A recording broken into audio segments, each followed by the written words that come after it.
ప్రతిష్టాపాచార్య శ్రీ వైకానస ఆగమ శాస్త్ర పూర్వభాగ ఆగమ శాస్త్ర ప్రవర వాస్తు జ్యోతిష పండితులు Upakari health and educational trust వ్యవస్థాపకులైన శ్రీ హనుమాన్ దీక్షితులు శ్రీ కళ్యాణ వెంకటేశ్వర స్వామి దేవస్థానం తుర్కయంజల్ గారు వారు తమ సమయాన్ని ఇంతసేపు మన కోసం కేటాయించినందుకు వారికి ప్రత్యేకమైన కృతజ్ఞతలు తెలుపుకుంటున్నాం.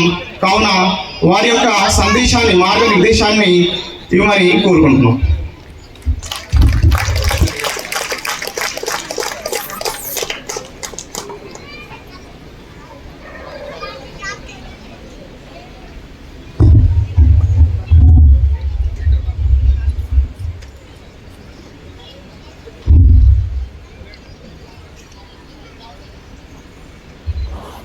श्रीवेङ्कटाचलाधीशं श्रियाध्यासितवक्षसं श्रितचेतनमन्दारं श्रीनिवासमहं भजे.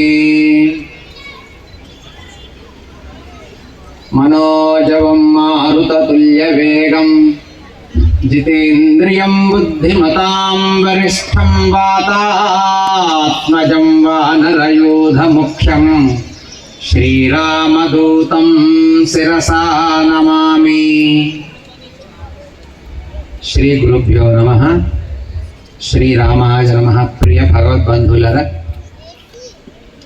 మనమందరం ఈ పూట మంచి పండుగ వాతావరణాన్ని జరుపుకుంటున్నాం. ఈరోజు వాస్తవానికి పౌర్ణమి, నిండు పౌర్ణమి. ఇప్పుడు సన్నిధిలో ఉన్నాం మనమందరం. పైకి తల ఎత్తి చూస్తే నిండు చంద్రుడు దర్శనం ఇస్తాడు మనకి. ఉదయం 11 గంటల నుండి రేపు ఉదయం 11 గంటల వరకు పౌర్ణమి ఘడియలు ఉన్నాయి. అయితే ఈ హిందూ సమ్మేళనం శతాబ్ది ఉత్సవాలు అంటారు.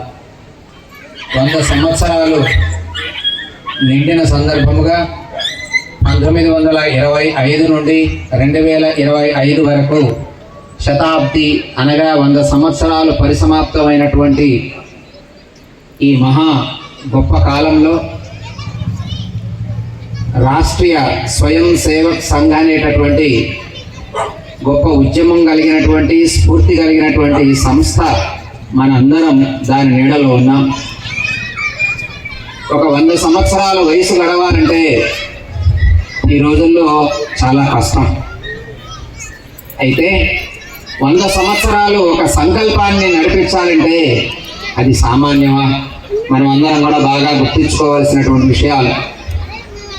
పెద్దలు వేదిక మీద ఉన్నటువంటి మాతృమూర్తులు అలాగే పెద్దలు మాట్లాడారు, అత్యంత అద్భుతంగా మాట్లాడారు. చాలా ఆనందంగా ఉన్నది ఈ పూట. ఎందుకంటే ప్రతిరోజు మనం అందరం మన వ్యాపకాల్లో ఉంటాం. అప్పుడప్పుడు కొన్ని సంఘాలలో మనం కలవాలి. మనం కూడా ప్రతి ఒక్కరం ఒక సంఘంలాగా కనపడాలి. అంతేగాని వారేదో చేస్తున్నారు, వీరేదో చేస్తున్నారు, వారు చేస్తూ ఉంటారని వాళ్ళకి అదే పని అని మనం అందరం ఊరుకోవడం వల్ల సమాజ హాని ఉన్నది. ధర్మహాని అంటారు. ధర్మగ్లాని కలుగుతుంది. 100 సంవత్సరాలు వయసు నిండినటువంటి ఈ రాష్ట్రీయ స్వయం సేవక్ సంఘ అనేటటువంటి ఒక నీడలో మనందరం జీవిస్తూ ఉన్నాం. ఇంకా జీవించాలి. అందరం కార్యకర్తలుగా తయారవ్వాలి. మనం గనక ఎక్కువ సమయం తీసుకోను, సమయం 10:30 అయింది కనుక ఇంకా మాట్లాడాల్సినటువంటి పెద్దలు వేదిక మీద ఉన్నారు. ఇక్కడ అజ్ఞాతంగా సేవ చేసినటువంటి ఈ వేదిక ఏర్పాటు చేసినటువంటి వారికి కావచ్చు, ఈ వ్యవస్థను ఏర్పాటు చేసినటువంటి డాక్టర్ గారికి కావచ్చు, 100 సంవత్సరాల వయస్సు నిండినటువంటి ఈ శతాబ్ది ఉత్సవాలకు కావచ్చు శుభాకాంక్షలు, శుభాశీస్సులు తెలియజేస్తూ ఛత్రపతి శివాజీ లాంటి ఆదర్శనీయం కలిగినటువంటి వారు, స్వామి వివేకానంద లాంటి వారు కావచ్చు, వారందరి ఆదేశాలతో స్ఫూర్తితో మనం అందరం నడవాలి. మనందరం ఈ రోజుల్లో బొట్టు పెట్టుకోవడానికి కూడా సిగ్గుపడేటటువంటి వాళ్ళం ఎందరో ఉన్నారు. చాలామంది మా దగ్గరికి దేవాలయాలకు వస్తే మేమే బొట్టు పెడుతూ ఉంటాం వాళ్ళకి. చాలామంది జుట్టు ముడేసుకోవడం మానేశారు. జుట్టు జడ వేసుకోవటం, ముడి వేసుకోవటం రెండు మానేసింది ప్రస్తుత సమాజ కాలం. ఇది అన్నీ తెలిసినవే. ఇప్పుడు ఇందాక వారు చెప్పారు, ఇవన్నీ మనకి తెలియనివి ఏమీ కావు, అన్నీ తెలిసినవే. కానీ మనలో తెలియనటువంటి అశ్రద్ధ ఎప్పుడూ ఉంటుంది. ఈ అశ్రద్ధని మనం గనక తొలగించుకోకపోతే ఇతర మతాలు మన పైన దౌర్జన్యం చేసి అసలు ఈ సనాతన సంప్రదాయం అనేటటువంటిదే లేదు అనేటటువంటి పరిస్థితి వస్తుంది. మనందరం మన కట్టుబాట్లే మనకి ఆదర్శం. ప్రతి ఒక్కరూ ముఖాన్ని బొట్టు పెట్టుకోవడం వల్ల ఏం తప్పేం లేదు. ఆఫీస్కి వెళితే మనం ఎయిర్పోర్ట్కి వెళ్తానో, రైల్వే స్టేషన్కి వెళ్తానో, బస్ స్టాండ్కి వెళ్తానో మన బొట్టు ఉందని ఎవరు రానివ్వకుండా ఉండేటటువంటి పరిస్థితులు అయితే మనకి ప్రస్తుతం లేవు. ఆ రోజు మనం తెచ్చుకోవద్దు. తెచ్చుకోకుండా ఉండాలి అంటే ముందు ధర్మం పాటించాలి. ఇందాక వారు చెప్పారు 100 మాటలు చెప్పొచ్చు, కానీ ఒక్క ధర్మాన్ని మనం ఆచరించడం చాలా కష్టం. మనకి రామాయణంలో కనుక చూసుకుంటే రామాయణంలో ఎన్ని వేల శ్లోకాలు ఉన్నాయి మనందరికి తెలుసు కదా. ఎన్ని వేలు ఉన్నాయండి తెలుసుకోవాలి మనందరం కూడా. రామాయణంలో 24,000 శ్లోకాలతో వాల్మీకి మహర్షి రామాయణాన్ని డిజైన్ చేశారు, రచించడం జరిగింది. ఒకసారి మళ్ళీ చెప్తున్నా, రామాయణంలో శ్లోకాలు 24,000. గాయత్రి మంత్రంలో ఎన్ని అక్షరాలు ఉంటాయి? మనకి గాయత్రి మంత్రం చాలా మందికి చదువుతూ ఉంటారు. గాయత్రి మంత్రంలో కూడా 24 అక్షరాలే ఉంటాయి. ఒక్క అక్షరం ఎక్కువ ఉండదు, ఒకటి తక్కువ ఉండదు. వాల్మీకి మహర్షి రచన ఎలాంటిదో చూడండి. 24,000 అక్షరాలతో కూడినటువంటి రామాయణాన్ని రచిస్తే ఈ 24,000 రామాయణ శ్లోకాలలో 24 అక్షరాలు కలిగినటువంటి గాయత్రి మంత్రం కనబడుతూ ఉంది అని నిర్ధారణ చేశారు పండితులు. ఎలా నిర్ధారణ అవుతుందండి? 24,000 శ్లోకాలకి 24 అక్షరాలు ఎక్కడ కనబడుతున్నాయని బాగా పరిశోధన చేశారు పండితులు. చేస్తే ఒక్కొక్క 1000 శ్లోకాలకి మొదటి శ్లోకంలో మొదటి అక్షరం అంటే 24 1,000 శ్లోకాలకి గాయత్రి మంత్రంలో 1వ అక్షరం, 24,000 శ్లోకాలలో 2,000 శ్లోకాలలో గాయత్రి మంత్రంలో 2వ అక్షరం, 24,000 శ్లోకాలలో 3,000 శ్లోకాలలో గాయత్రి మంత్రంలో 3వ అక్షరం. ఇలా మొదటి శ్లోకంలో మొదటి అక్షరం గాయత్రి మంత్రం కలుస్తూ వెళుతూ ఉంది. ఇది ఎంత తపస్సు! ఇది ఎవరి వల్ల సాధ్యమైంది అని అడగవచ్చు. కొంతమంది అంటారు జై శ్రీరామ్ అంటే మనకి కడుపు నిండుతుందా అని రకరకాల మంది విమర్శించేటటువంటి వాళ్ళు ఉన్నారు. రామాయణం రామ అన్నందుకే ఈరోజు మనందరం నిలబడి ఉన్నాం. రామ అన్నందుకు 500 సంవత్సరాలు యుద్ధం చేసినటువంటి అయోధ్య రామ పరిపాలన ఇప్పుడు జరుగుతోంది. రామ అన్నందుకే 24,000 శ్లోకాల రచన వాల్మీకి చేయగలిగాడు. రామ అన్నందుకే హనుమంతుడు శతయోజనం విస్తీర్ణమైనటువంటి సముద్రాన్ని దాటగలిగాడు. రామ అన్నందుకే సీతాదేవిని తీసుకొని వెళ్ళగలిగాడు, కానీ రావణుడు బలాత్కారం చేయలేకపోయాడు. రామ అన్నందుకే రాక్షస జాతిలో పుట్టినటువంటి విభీషణుడు రావణాసురుడు తమ్ముడైనటువంటి విభీషణుడు బ్రతికి లంకని పరిపాలన చేశాడు. రామ అనందుకు రావణాసురుడు మరణించాల్సి వచ్చింది. కనుక ప్రియ భగవద్బంధువులారా, మనకి పెద్దలు ఒక సంప్రదాయం అలవాటు చేశారు, రామకోటి అని. ఏమిటి రామకోటి రచిస్తే ఉపయోగం? తిండి పెడుతుందా అని మనకి అనుమానం రావచ్చు. మనకి ప్రస్తుతం ఆస్తి బాగా సంపాదించుకోవటం, బాగా చదవటం, బాగా విదేశాలకు వెళ్ళి బ్రతకటం మనకి రక్తంలో ఒక మార్గం అయిపోయింది. అవి అవసరమే, సంపాదించాలి. ధర్మమే చెప్తోందండి, సంపాదన లేకపోతే సమాజంలో గౌరవం ఉండదు అని వేదం చెప్పింది. చదువు లేకపోతే వింత పశువు అని వేదం చెప్పింది. సంస్కారం లేకపోతే ఊరు అవతల పడే మంది తీసుకెళ్ళి 10 మంది మధ్యలో ఉండకూడదు అని చెప్పింది. సంస్కారం లేనటువంటి మనుషుల మధ్య తిరగొద్దు అని. ఇలా ఎన్నో ధర్మాలు చెప్పింది. స్త్రీమూర్తులకి కాళ్ళకి పట్టీలు పెట్టమని చెప్పింది. మరి చేతులకు గాజులు వేసుకోమని ధర్మశాస్త్రమే చెప్పింది. ఇవేవో అందం కోసం కాదు. ఇలా రామాయణ ధర్మం మనం బాగా పరిశీలన చేస్తే 24,000 శ్లోకాలలో ఉన్నటువంటి రామాయణాన్ని మనం గనక క్షుణ్ణంగా అర్థం చేసుకుంటే సనాతన ధర్మం అనే పదం అక్కడక్కడ వినపడుతుంది. మనం ఒక 10 మాటల్లో ఈ యొక్క కార్యక్రమాన్ని మనం ముగింపు చేసుకుందాం. సమయం కూడా ఆలస్యం అవుతుంది. సనాతన ధర్మం అని మాట్లాడింది ఇద్దరు ముఖ్యంగా. వేదంలో శబ్దం వినపడుతూ ఉంటుంది, తర్వాత రామచంద్ర స్వామి మాట్లాడటం జరిగింది ఈ పదాన్ని. అదేవిధంగా భగవద్గీతలో శ్రీకృష్ణుడు కూడా ప్రస్తావన చేయడం జరిగింది. మనం ఏదో ఫ్యాషన్కి ఇప్పుడు మాట్లాడేటటువంటిది కాదు. సనాతన ధర్మం అంటే సూర్యుడు వయస్సు సనాతన ధర్మం పైనే ఆధారపడి ఉంది. మీకోసమో నా కోసమో ఇతర మతాల కోసం సూర్యుడు రావట్ల, ధర్మం కోసం, సనాతన ధర్మం కోసం రాముడు వస్తున్నాడు. సూర్యుడు ఎవరి కోసం ఉదయిస్తున్నాడు? తన ధర్మం తను చేస్తున్నాడు. ఈరోజు మీరంతా మీ ధర్మం మీరు చేయబట్టే శతాబ్ది ఉత్సవాల దాకా వచ్చింది ఈ రాష్ట్రీయ స్వయం సేవక్ సంఘ్. ఇలా ఇంకా దీన్ని దినదిన అభివృద్ధి చేసుకోవాలి. రామాయణంలో మనకి రాముడు సనాతన ధర్మం అని అందరం మనం పదే అనాలండి. ఎందుకు అనాలంటే అది తర్వాత వాళ్ళకి తెలియదు ఆ విషయం, మనం కనుక ఇప్పుడు ప్రస్తావన చేయకపోతే. లంకాపట్టణం ముందు అయోధ్యలో రాముడు వనవాసానికి వెళ్ళవలసినటువంటి సందర్భం వచ్చినప్పుడు కైక అడవులకు వెళ్ళమంది. ఈ కథ అంతా మీకు తెలుసు. అయితే ముఖ్యమైన సందర్భాలు, కొన్ని సంఘటనలు మనకు తెలియవు, బాగా రామాయణం క్షుణ్ణంగా చదివిన వాళ్ళకు తప్ప. అయోధ్య నుండి అడవులకు వెళ్ళవలసినటువంటి సమయం వచ్చినప్పుడు రాముడు సీతమ్మ పిలిచి అడుగుతుంది, మనకెందుకు, రాజ్య పరిపాలన మనం చేసుకుందాం, మనం ఎందుకు వెళ్ళాలి, తండ్రి మాట ఎందుకు వ్యతిరేకించాలి, ఎందుకు మనం వినాలి అని సీతమ్మ కూడా గట్టిగా మాట్లాడుతుంది. లక్ష్మణ స్వామి కూడా మాట్లాడతాడు. అప్పుడు రామచంద్ర స్వామి చెబుతాడు, ఇది సనాతన సంప్రదాయం, సనాతన ధర్మం అమ్మ. ఒక భార్యగా నువ్వు సుఖం కోరుకోవచ్చు, కానీ ఒక కొడుకుగా ఒక తండ్రి చెప్పిన మాట నేను వినాలి. ఇప్పుడు నేను కనుక వినకపోతే నా తర్వాత వాళ్ళు దీన్ని ఆచరించేవాడు ఉండడు, తండ్రి మాట వినేవాడు ఉండడు భవిష్యత్తులో.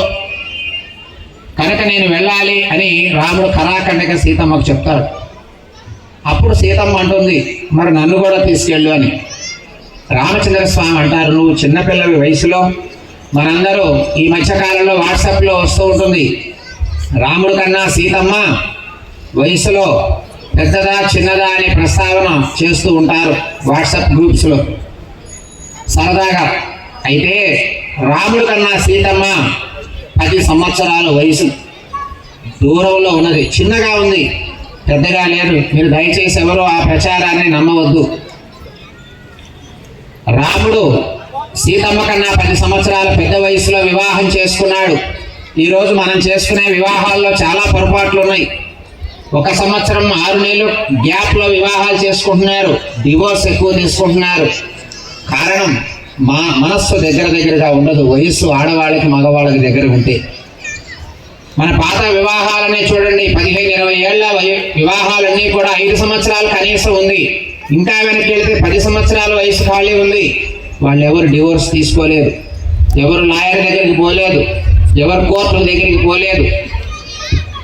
పెళ్లి చేసింది కోర్టు కాదు కదా, పెళ్లి చేసింది లాయర్ కాదు కదా. కానీ పెళ్లి చేసిన పెద్దవాళ్ళ మాట మనం వినం. పెద్దవాళ్ళు పంచాయతీ చేస్తే వాళ్ళ మాట వినం, కోర్టుకు వెళతాం. కారణం వయసు దగ్గర ఉండటం వల్ల. సీతమ్మ 10 సంవత్సరాల వయసు ఇద్దరి మధ్య ఉన్నది. సీతమ్మ రామచంద్ర స్వామిని అడిగింది, నేను కూడా అడవులకు వస్తా అంటే నువ్వు చిన్నపిల్లవి, నువ్వు అక్కడ రాక్షసులు ఉంటారు, సింహాలు, క్రూర మృగాలు ఉంటాయి, నువ్వు భరించలేవమ్మా అంటే, లేదు నేను రావాలని పట్టుబడుతుంది. అప్పుడు రాముడు అంగీకరించడం, సనాతన ధర్మం గురించి అప్పుడు ప్రస్తావన చేస్తాడు. వెళ్ళిన తర్వాత మహర్షులంతా బ్రాహ్మణులంతా వచ్చి రాముడిని సహాయం కోరతారు. ఈరోజు మన రాష్ట్రీయ స్వయం సేవక్ సంఘ్ వాళ్ళు నిర్వహించేటటువంటి కొన్ని కార్యక్రమాలు విన్నా వారు చెప్పినప్పుడు, ఏమి కార్యక్రమాలు, ఎవరికైనా ఆపద అని వస్తే వెళ్ళి సహకారం చేయటం, వరదలు వానలు వచ్చినప్పుడు వెళ్ళి సహకారం చేయటం, రక్తం లేదని ఎవరికైనా రక్తం అవసరం ఉన్నదని ఫలానా గ్రూప్ వాళ్ళు కావాలని పెడితే మనం వెళ్ళి ఈ సంఘంలో వాళ్ళు ఎవరో ఒకళ్ళు వెళ్ళి రక్తదానం చేయటం. ఇది ఎక్కడ నేర్పించారు, ఎవరు నేర్పించారు? ఇది రామచంద్ర స్వామి మనకి రామాయణంలో ఎన్నో చోట్ల నేర్పించడం జరిగింది. ఇది మన సనాతన ధర్మంలో ఉంది, సనాతన సంప్రదాయంలో. ఇది మనందరం నేర్చుకోవాలి ఈ సంప్రదాయాన్ని.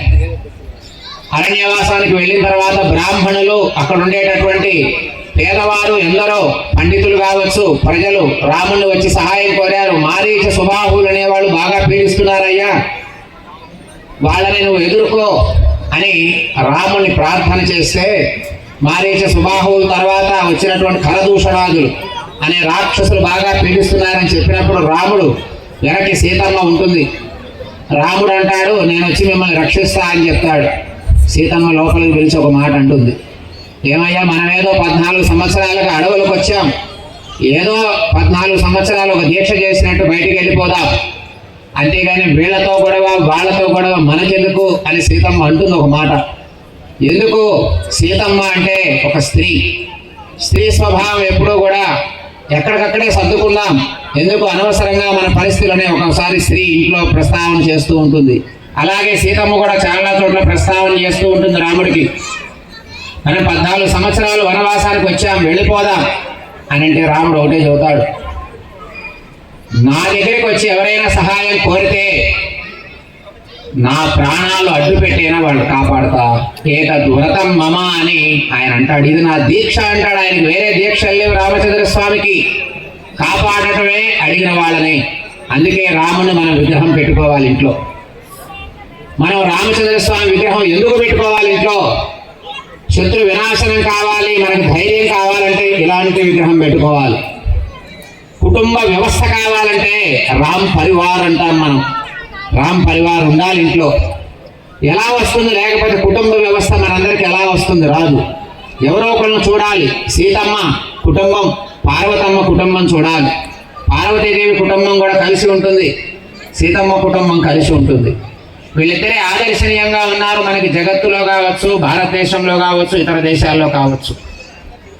సీతమ్మ రామచంద్ర స్వామితో మనకు వెళ్ళిపోదా, మనకి ఎందుకు అరణ్యాల్లో గొడవలు వద్దు, మనం కొద్ది రోజులే ఉండేది ఇక్కడ అని చెప్తే రాముడు 14,000 మందితో గొడవ పెట్టుకోవటం వల్ల సీతాదేవిని అపహరించేంత దూరం పోయింది. చూసారా, ఒక సహాయం చేసినందుకు రాముడు ఎన్ని కష్టాలు ఎదుర్కొన్నాడు. అయినా సరే రాముడు మాత్రం తన ధర్మాన్ని వదిలిపెట్టలేదు. 14,000 మంది రాక్షసులతో గొడవ పడ్డాడు. తర్వాత శూర్పణఖ వస్తుంది, ఆ తర్వాత లంకాపట్టణం దాకా వెళ్ళవలసి వస్తుంది. రామాయణం అంతా అలా జరుగుతూ పోయింది. కేవలం ఇచ్చిన మాట కోసం ఇంత వ్యవహారం జరిగింది. మనం సమాజంలో బాగా అర్థం చేసుకోవాల్సింది ఏమిటంటే, ధర్మం అందరం పాటించాలి. చెబుతున్నాం, ఒక్కళ్ళం పాటించడం లేదు. చాలామంది మా దగ్గరికి వస్తారు, ఏమండి మాకు అన్ని భూములు సమస్యలే ఉన్నాయి, మా ఆడపిల్లల నుండి కోర్టు కేసులు ఉన్నాయని. కోర్టు కేసు లేనటువంటి ఆడపిల్ల లేదు ఇంట్లో, అన్నదమ్ములు ఉంటారు, కోర్టు కేసులు. ధర్మం ఎవరం పాటిస్తున్నాం? మనం ఎవ్వరం పాటించడం చెబుతున్నాం, కానీ ఒక్కరం పాటించడం లేదు. ఇది సమాజానికి చాలా ప్రమాదం ఉన్నది. అందుకోసమైన రాముని కనీసం విగ్రహం పెట్టుకోవాలి. ఇది మాట అభిప్రాయం అనొచ్చు, కానీ ఒక వ్యక్తిని చూస్తే మనకు కూడా అలాంటి గుణాలు కావాలని మనకు కూడా వస్తుంది ఏదో ఒక రోజు. ఆదర్శ పురుషుడు అంటారు. ఆయన ఇచ్చిన మాట కట్టుబడి ఉన్నాడు. ఏమిచ్చాడు రాముడు అనంటే, వాళ్ళ సుగ్రీవుల అన్నదమ్ములు గొడవ జరిగింది. ఇవన్నీ నేను చెప్పడం ఎందుకంటే, ధర్మం పాటించినటువంటి ఏ సంఘాలు ముందుకు రాలేవు, ఎవరు మనం వృద్ధి కాలేం. అల్లకల్లోలాలు కొట్లాట్లు పెరుగుతూ ఉంటాయి. మనందరం ధర్మం పాటించే ఒక ప్రయత్నం చేయాలి. వాళ్ళ సుగ్రీవులు గొడవలు జరిగినప్పుడు రాముడు ఒక మాట ఇస్తాడు, సుగ్రీవా వాళ్ళని నేను చంపుతా, నిన్ను రాజుగా చేస్తానని ఒక మాట అంటాడు. సుగ్రీవుడు అంటాడు, నవ్వుతాడు, వాళ్ళంటే సామాన్యమయ్యా, ఎవరిని లెక్క చేయడు, అహంకారం కలిగిన వాడు వాలి. రావణాసురుడికి కూడా భయమే వాళ్ళంటే. అలాంటి వాళ్ళని నువ్వు ఎలా చంపుతావు అని అడుగుతాడు. నేను చూసుకుంటాను, నీకు ఎందుకని కొంచెం కథ ఉంది, సమయం పడుతుంది అవన్నీ చెప్తూ ఉంటే కూడా. నువ్వు వెళ్ళి వాళ్ళని యుద్ధానికి విలువ అంటాడు. సరే రాముడు అన్న చూసుకొని వెళతాడు సుగ్రీవుడు. వెళ్ళి పిలిస్తే వాళ్ళ యుద్ధానికి వస్తాడు. ఇద్దరి మధ్య యుద్ధం జరుగుతుంది. వాలికి మెడలో ఒక హారం ఉంటుంది ఎప్పుడు, అది ఇంద్రుడు ఇచ్చినటువంటి హారం. ఆ హారం ధరించే వస్తాడు బయటికి వచ్చినప్పుడు వాలి. ఆ హారం కనుక మెడలో ఉంటే ఎవరైతే ఎదుట నిలబడి మాటతో కానీ శరీరంతో కానీ యుద్ధం చేస్తూ ఉంటే శక్తి కాసేపు శక్తివంతుడిగా ఉంటాడు ఎదుటివాడు, క్రమక్రమంగా ఎదుటివాడి శక్తి తగ్గిపోతూ ఉంటుంది, వాలి బలవంతుడవుతూ ఉంటాడు. ఆ హారం ప్రత్యేకత. వాలి అది ధరించకుండా బయటికి రాడు, అది వేసుకొని వస్తాడు. సుగ్రీవుడికి వాలికి గొడవ జరుగుతుంది. కాసేపు చాలా తన్నులు తింటాడు. ఎంతసేపటికి రాముడు నేను బాణం వేస్తాను యుద్ధానికి పో అంటాడు. కానీ బాణం వేయడు, ఈ వాలి పడిపోలేనే అని అడుదిక్కులు చూసి ఇడుదిక్కులు చూసి చాలాసేపటికి పారిపోతాడు. చివరికి రాముడి దగ్గరికి వచ్చి నిందిస్తాడు. ఏమయ్యా రామా, నిన్ను నమ్ముకోని నేను, వాలి అంటే ప్రమాదకారి, విషం కన్నా ప్రమాదమైన వాడు, నా భార్యని లాక్కున్నాడు బలాత్కారంగా, రాజ్యాన్ని తీసుకున్నాడు, నన్ను రాజ్య బహిష్కరణ చేశాడు, ఎవరిని లెక్క చేయడు అని పదే పదే చెప్తూ ఉంటాడు సుగ్రీవుడు రామాయణంలో రాముడికి. అంటే అంత క్రూరుడని అర్థం. అప్పుడు రాముడు చెబుతాడు, ఏమయ్యా మీ ఇద్దరు నాకు ఒకేలా కనపడ్డారు, ఒకవేళ కనుక నేను బాణం వేస్తే వాలికి తగలకపోయి నీకు తగిలితే నువ్వు అరటి చెట్టు కూలినట్టు కింద పడిపోతావు, నేను ఉన్న మనిషి ఉన్నట్టు చనిపోతావు, రామబాణం ప్రత్యేకత అది అంటాడు రాముడు. నమ్మడు ఈయన సుగ్రీవుడు. మళ్ళీ ఇంకొకసారి వెళ్ళు, నేను ఈసారి వారిని కొడతా అంటాడు. ఎందుకంటే ఇందాక చెప్పాము, చాలామంది విమర్శిస్తారు రాముడు చెట్టు చాటు నుండి వారిని కొట్టాడని. దాని వెనక అంతరార్థం చెట్టు చాటును ఉండేటట్టుగా వాలి మెడలో హారం చేసింది, లేకపోతే కొట్టలేము వారిని. శతకోటి దరిద్రాలకు అనంతకోటి ఉపాయాలు ఉన్నాయని మన వాళ్ళు పెద్దవాళ్ళు చెప్తారు. వాలిదైతే రాముడికి ఆ మాత్రం తెలివి ఉండదా, ఎలా శత్రు వినాశనం చేయాలో. అప్పుడు చెట్టు చాటు నుండి కొడదామని నిర్ణయం జరుగుతుంది. మెడలో ఒక పుష్పమాల వేస్తాడు లక్ష్మణస్వామి తీసుకొచ్చి సుగ్రీవుడికి. ఈ మాల వేసుకొని మళ్ళీ వెళ్ళాలంటే ఓపిక ఉండదు సుగ్రీవుడి దగ్గర. రాముడు నేను ఇస్తున్నా, అభయం ఇస్తున్నా, వెళ్ళమంటాడు. ఇక రాముడు మాట తప్పదని వెళ్తాడు. మళ్ళీ యుద్ధం జరుగుతుంటుంది వాలి సుగ్రీవులకి. అప్పుడు రాముడు వేసిన బాణం వెళ్ళి నికాల్స్గా వెళ్ళి వాలి గుండెల్లో తగలగానే, వాలి అంతంత మాత్రం పడే మనిషి కాదు, అంతంత మాత్రం బాణాలకు చచ్చే మనిషి కాదు వాలి. అలాంటి వాలి రామ బాణానికి కుప్పగూలిపోతాడు. ఇంత ధైర్యించింది ఎవరి బాణం వేసిందని చూస్తాడు. రాముడు మాట అంటే అది. మనం అందరం అంటాం రామబాణం గొప్పతనం, రామబాణం గొప్పతనం అని మనందరం చెప్పుకోవాలి. సనాతన సంప్రదాయం కలిగిన వాళ్ళకి కొన్ని పదాలు ఉన్నాయి, రామ మంత్రం పలకాలి. రామబాణం లాంటిది నా మాట అని మనం చెప్పాలి. రామబాణం చూసారా, భయంకరమైన వాలిని కూడా అరటి చెట్టుని కనుక కొడితే ఎలా కుప్పగూలిపోతుందో అలా నిటారుగా పడిపోయాడు. అలాంటిది రామబాణం. మనం ఇవన్నీ చెప్పొచ్చు ఎన్నో మాటలు, కానీ ధర్మం పాటించడం దగ్గర మనం ఆగిపోతున్నాం. ప్రియ భగవద్బంధువులారా, ధర్మం అందరం పాటించాలి. ఏ ఒక్క వ్యక్తితో కాదు, ధర్మం అందరం పాటించాలి. బొట్టు పెట్టుకోవడం నీ ధర్మం, అది ఎవరు చెబుతారు రోజు? ఆడవాళ్ళు జుట్టు ముడేసుకోమని ఎవరు నేర్పాలి రోజు? చిన్నప్పుడు పసిపిల్లలాగా తల్లి రోజు చక్కగా నూనె రాసి పూలు పెట్టి పెంచుతుంది కదా. మనం అందరం ఫ్యాషన్ లైఫ్కి అలవాటు పడవచ్చు, కానీ కొన్ని ధర్మాలు మనం పాటించాలి. లేదా తర్వాత వాళ్ళకి ఎలా తెలుస్తుంది ఈ ధర్మాలు? కాళ్ళకి పట్టీలు పెట్టుకోవాలి, ఏం తప్పు దాంట్లో, ఏం సిగ్గుంది? భరతమాత పాదాలు చూడండి, భరతమాత రూపం చూడండి ఎలా ఉందో ఆమె. సగరమంధాత్రాది షట్చక్రవర్తుల అంకసీమన నిల్చినట్టి సాధ్వి, వేణుగాన సుధాంబుధిలోన మునిగి తేలిన పరిపూత దేహ, కాళిదాసాది సత్కవి కుమారుల గంచి. భరతమాతట కాళిదాసు లాంటి సంతానాన్ని కన్నది భారతదేశంలో. సంతృప్తి పడిపోయింది. బుద్ధుడు లాంటి వాళ్ళు పుట్టారు భారతదేశంలో, ఆనందపడిపోయింది. ఛత్రపతి శివాజీ లాంటి వాళ్ళు పుడితే మురిసిపోయింది. ఇలాంటిది భారతదేశం అంటే. అలాంటి భారతదేశంలో పుట్టిన స్త్రీమూర్తులందరూ మీ ధర్మాన్ని మీరు పాటించాలి. పురుషులు కూడా ధర్మం పాటిస్తే మన ధర్మం నిలబడుతుంది అని అందరికీ నేను ఆశీర్వచనం తెలియజేస్తూ సమయం బాగా అవుతోంది కనుక మరలా ఇంకొక సమయంలో ఇంకో ప్రదేశంలో మనం కలుసుకుందాం. ఈరోజు ఇక్కడ ఏర్పాటు చేసినటువంటి కార్యక్రమాలు నేను గతంలో కొన్ని హిందూ సమ్మేళనానికి వెళ్ళినప్పుడు చక్కగా చేస్తూ ఉన్నారు. అంచెలంచెలుగా వృద్ధి అవుతుంది ఈ కార్యక్రమం. ఇది ఇంకా అవ్వాలి.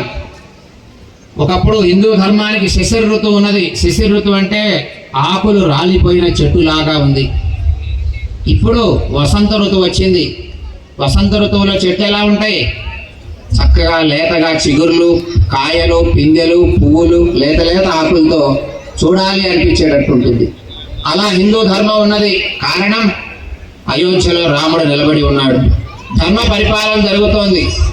ఇది ఇంకా వృద్ధి కావాలి అని ఆశీర్వచనం చేస్తూ అందరికీ